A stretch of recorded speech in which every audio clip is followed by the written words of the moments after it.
What's up everybody, Rob here. So this is a tomahawk. I'm sure you knew that. Now tomahawk is probably one of the most iconic weapons of native North American tribes. They're used throughout North America by many tribes. It's an axe. I mean, it's fairly straightforward. Now this thing is a weapon. It is used in combat, but it was also used as a multi-purpose tool. It wasn't really just used there for combat, for warfare. It was also used for, trees, felling trees, shaping branches, that sort of stuff. Just also for hunting purposes. You can crack open the rib cage of an animal like a deer or something pretty straightforward with an axe. Now originally native tomahawks would not be made out of metal. They would be made out of stone, sharpened stone attached to a wooden handle, usually secured in place by rawhide. Metal tomahawks came with European traders. They're originally based on boarding axes, which were used by the Royal Navy and other navies as well, in order to cut through the heavy rigging. A knife, you have to sit there sawing away at it with, or a sword, not like we see in the movies. It's just going to probably bounce off. It's not going to do that much. So you need something thick and heavy, something substantial like an axe to be able to cut through all that rigging. Anyway, long story short, these things would be turned into trade goods.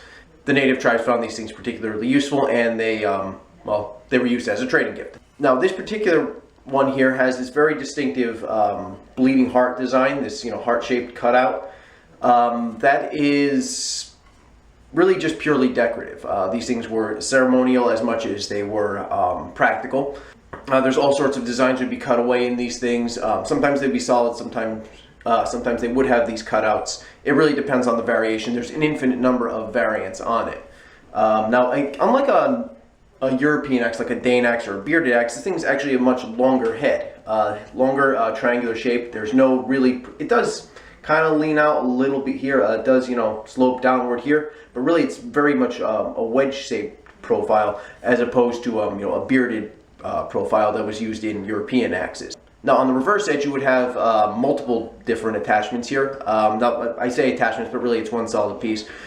There would either be a spike on the end or a hammer, and on occasion you'd have this. This is a hollow tube, and you can see that there. I don't know how well you can see it with the lighting, but this is a pipe.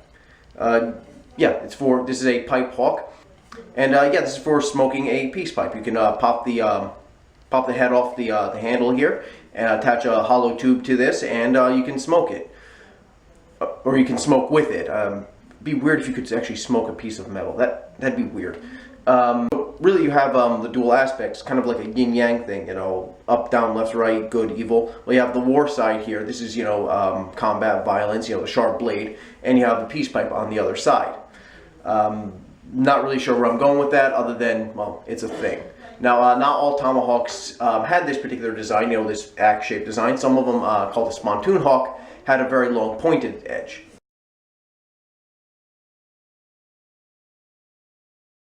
Okay, so basically tomahawk, it's an axe. It's a one-handed tool, fairly nimble, not particularly frilly, there's not a lot to it. Now, this particular one has a spike on the end, and I've seen other examples with the spike. Now, this one is rounded off at the edge here for safety purposes, I'm assuming.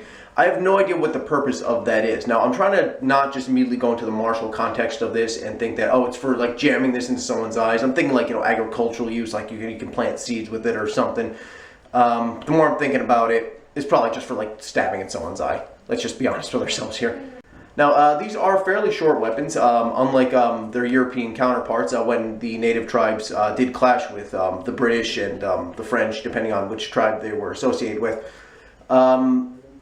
These things are a lot more useful in the close confined quarters of the untamed forests of the Northeast.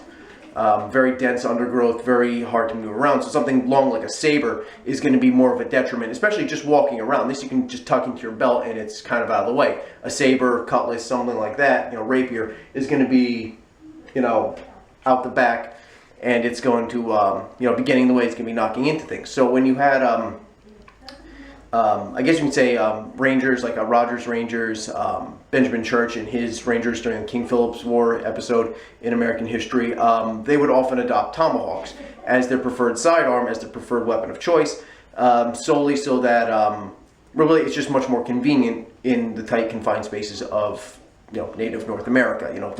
In the dense undergrowth, a long saber is more of a liability than a benefit. Tomahawk is fairly straightforward. It's an axe.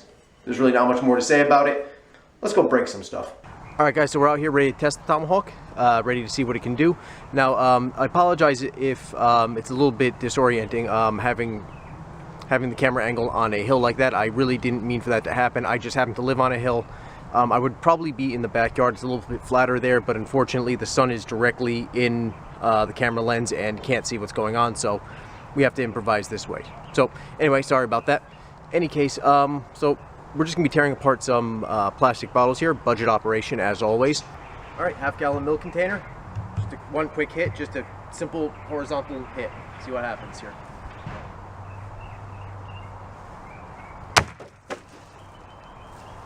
Nice. Yeah, tore it completely in half, almost completely in half, completely through. Highly effective. Yeah, happened exactly pretty much what I thought would happen. Yep. All right, let's get another one. All right, this is a full gallon. See what see how that works. Go backhand or yeah, just another simple horizontal. Right.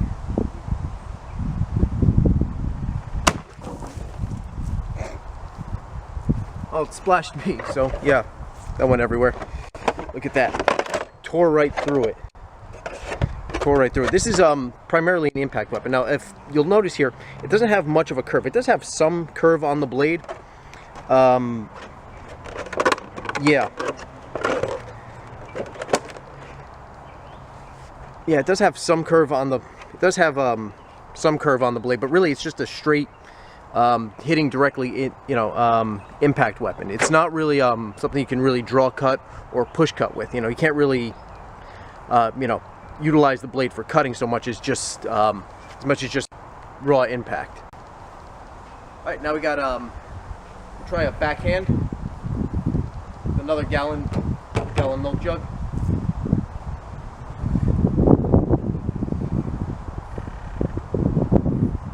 I'm gonna hit it this way. Yeah, there we go.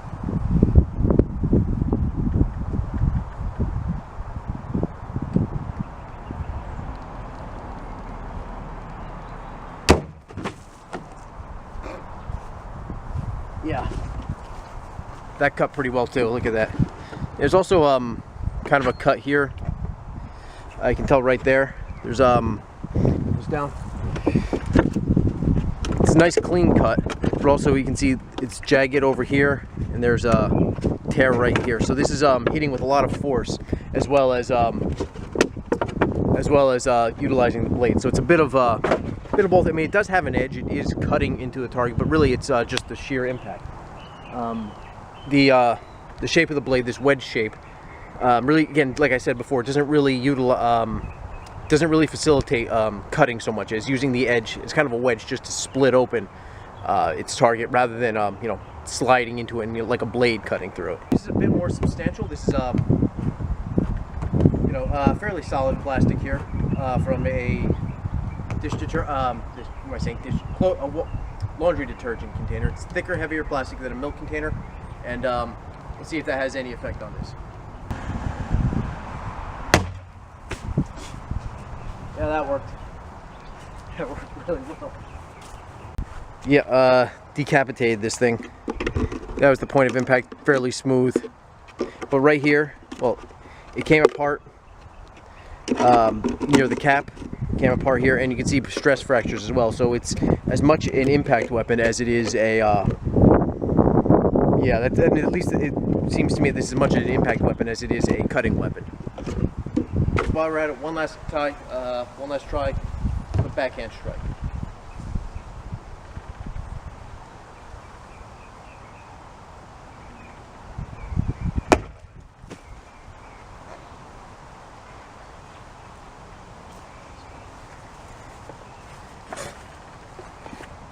Yeah, that's a pretty clean cut right there. It really, I think it might also just be me, how I'm hitting it. If I hit it, square on,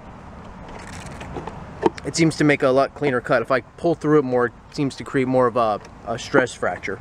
So I guess that's just me, my own personal limitations. But yeah, it's yeah, very powerful, very effective in close quarter, I can imagine. Now this particular weapon would be adopted, like I said before, by colonials, by by colonials, by rangers, by woodsmen, anybody who was spending a lot of time in the bush, away from settled areas, mostly because it's a small, compact weapon. And you can see it's highly, highly effective. Now this was an era before armor came about, so would this work against something like plate or chainmail or something like that? No, absolutely not. At least no more so or no less so than, say, another axe. There's nothing particularly special about it in that regard.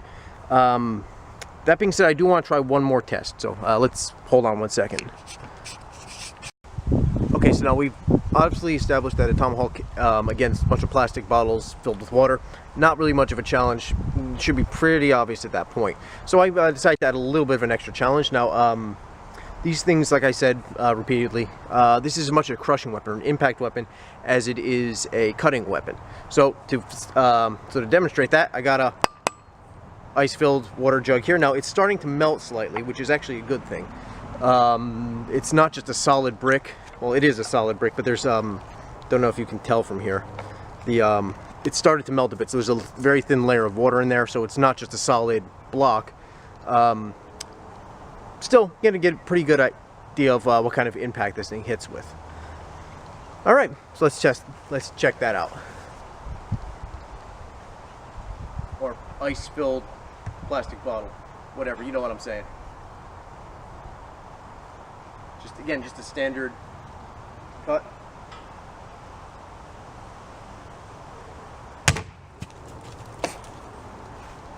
Yeah, that worked pretty well.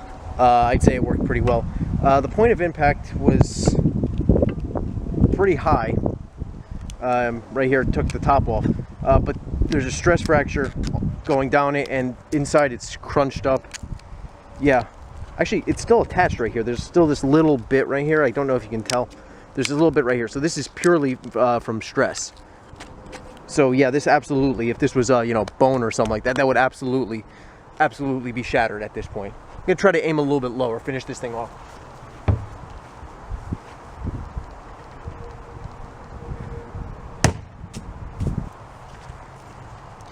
Yep, pretty significant cut here. This thing is a solid milk bottle, so it's or solid chunk of ice here, so it's I don't think it's gonna shatter into a million pieces or anything. It's not a mace. Yeah, like all axes, really, tomahawk's kind of a combination. It's a sword and an axe together. It's or a sword and a mace together. It doesn't have the impact of a mace, doesn't have the cutting of a sword, but it's got the best of both worlds. But you're gonna, come up short in both those departments. Still, this is actually pretty deep. Let me see if I can. Let me see. Show you how deep this goes. Yeah, that penetrated pretty deep in there. That's a good, I'd say about 3 inches, 4 inches. That's definitely a kill. I mean, if someone's on the wrong end of this thing, yeah, they're dead. All right, got one more test. All right, now for the final test for the tomahawk today, I have there an ice-filled milk bottle, and it's covered with 4 layers of cloth. Now it's flannel material, so it's a bit thicker than just t-shirt material.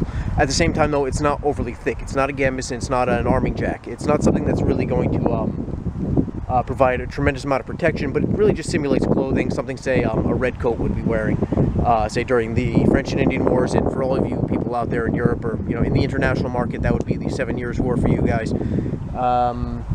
Yeah, there you go. So just to simulate what this would do against somebody wearing clothing. And again, the ice on the inside represents bone and something, not liquid. So it's got a ice milk bottle.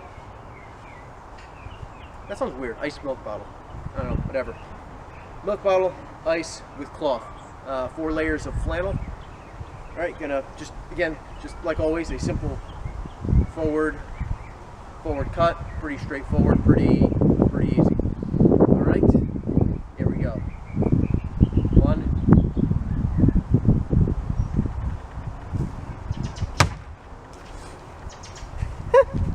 Look at that.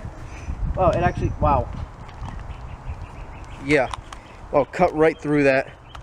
Cut right through the layers.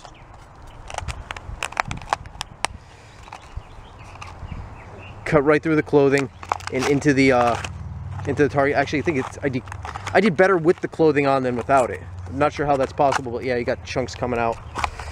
Yeah, this is definitely a kill right here.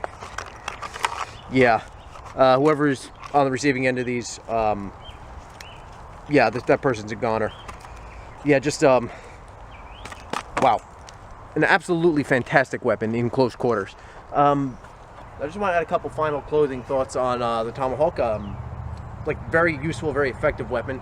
My battery's about to run out, so I got to make this brief, which for me is probably going to go on half hour. I'll go back, recharge it, and come back out and ramble some more. But yeah, these things are hand weapons. I just want to point out that these things were not really designed for throwing. They're designed for, you know, in close quarter work.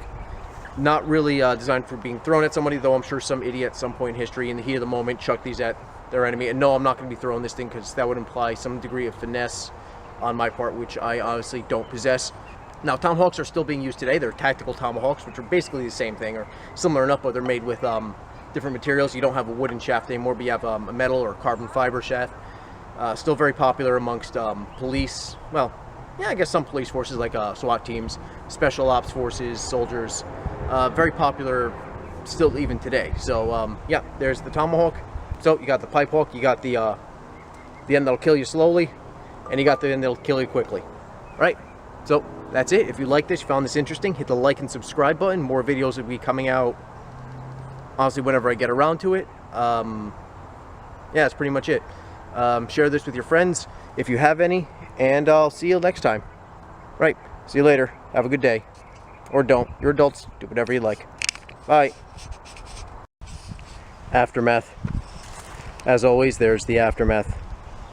Broken pieces everywhere. The humanity. Oh, the humanity. Look at that. Crunched open. Broken. And defeated. That's all that's left.